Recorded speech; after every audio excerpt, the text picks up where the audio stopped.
mstari wa 3. 12. Basi huyo mtu Musa alikuwa mpole sana zaidi ya wanadamu wote waliokuwa juu ya uso wa nchi.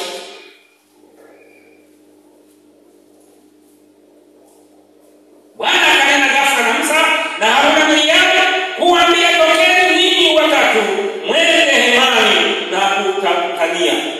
Sina mpango wa kusoma hayo na kuyajulisha hayo. Ina mambo mengine gedegede, lakini ni uaminifu na unyenyekevu. Twende moja kwa moja kwenye sifa za uaminifu, sifa za mtu mwaminifu na sifa za mtu mnyenyekevu. Kabla sijasema sifa za mtu mwaminifu na mnyenyekevu, naanza kuwataja. Mwaminifu wa kwanza Yesu, wa pili Musa, wa tatu Yusufu, wa nne Ayubu, wa tano Ibrahimu. Maana hata kwa maagizo yako ni uaminifu. Sifa ya kwanza, mwaminifu kama Musa, kama Yesu, humcha Mungu. Mwaminifu humcha Mungu. Nasema mimi na Hesabu 12:7 tutasoma. Tasoma tu kuna vitu vingine tulisoma. Sifa ya kwanza ni mwaminifu humcha Mungu. Sifa ya pili ya mtu mwaminifu usikiri mambo na kumezea mambo na yamezea.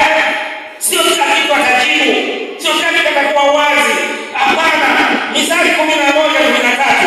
Mithali 11:13 tunaweza kuona pale. Soma.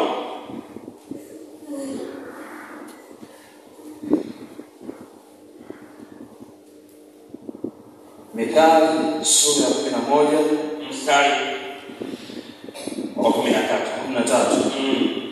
Mwenye kitango akisingizia hufunua siri, bali mwenye roho ya uaminifu hustiri mambo.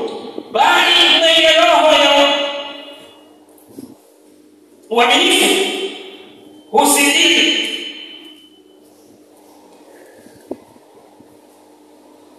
Kuna moja 13. Soma vizuri.